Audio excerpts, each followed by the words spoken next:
The ground beneath our feet holds stories far older than our towns, our roads, even our continents. Long before North Carolina had beaches or forests, before it was even part of North America, life was already leaving its marks here, pressed into stone, waiting. I'm Eleanor Spicer Rice, and this is North Carolina. Naturally. To learn more about this ancient world waiting beneath our feet, I've visited the North Carolina Museum of Natural Sciences, where paleontologists spend their lives reading the stories written in stone. Yeah, it was my very first day in the field. There was nothing really there. Took a break for lunch. I was sitting with my collections assistant at the time, and he looks down and he says, "Oh, there might be bone in the hillside." And we start brushing it off, and basically a complete skull comes out of there. On your first day in the Yeah. And it was exactly the type of animal that I specialize in, Dicynodonts. So attached to that skull, it turned out to be the entire rest of the skeleton. That moment, a skull emerging from rock, marked the beginning of a 6-year excavation, slowly pulling a creature from deep time back into the light. And this is an incredibly hard rock. It took 6 years to fully excavate it. But it's the whole skeleton. We think that this was a flash flood situation. So we think that this poor animal got caught up in a flood and then deposited downstream. So you can tell about a storm hundreds of millions of years ago. Yeah. We can figure out what's happening in ancient ecosystems. A lot of times when we think about paleontologists, we think about the Jurassic Park dinosaurs or big creatures like this Acrocanthosaurus here. The truth is that we've never found a full dinosaur fossil here in North Carolina.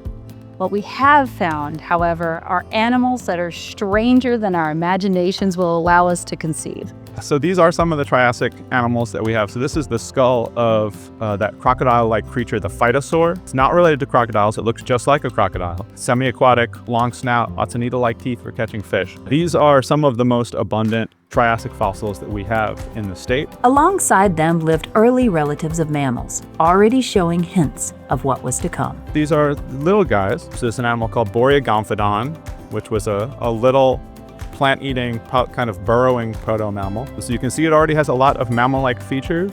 Despite the ancient life beneath us, dinosaur fossils in North Carolina are rare, not because they weren't here, but because time and water have scattered their remains. So this cabinet here contains all of the dinosaur fossils from North Carolina that we have. And so basically what we're looking at here are busted up fragments of isolated vertebrae. And this is of a duck-billed dinosaur. And we have other bits like, a few kind of worn isolated teeth. This is from a tyrannosaur there, and from some other carnivorous dinosaurs. So really, This is it. Yeah, so there is poorly preserved fragments of dinosaurs.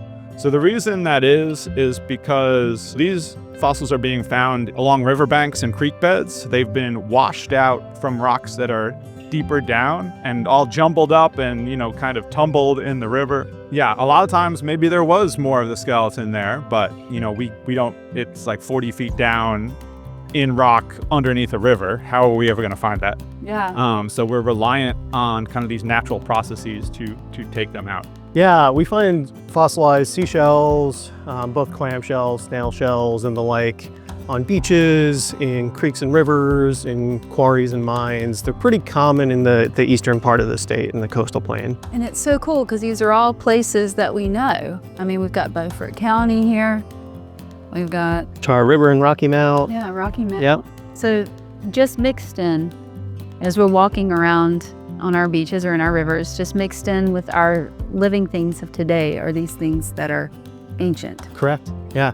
Yeah, as old as, in some cases 70 million years old. And yet, fossils are everywhere, hidden beneath forests, houses, roads, and fields. These sorts of things are under our feet in a lot of the Piedmont. We just don't think of there being as many fossils here or like dinosaurs here because so much of it is covered with our houses and forests and like water and things. But yeah, they're down there. These discoveries don't just change what we know, they change how we see time itself. Definitely you have to think sort of in geological time. To us as humans, 100 years seems like a long time. And that is a degree of fineness that we simply don't get in the fossil record. But beneath our feet, Time stretches far beyond us, layered in stone, waiting patiently.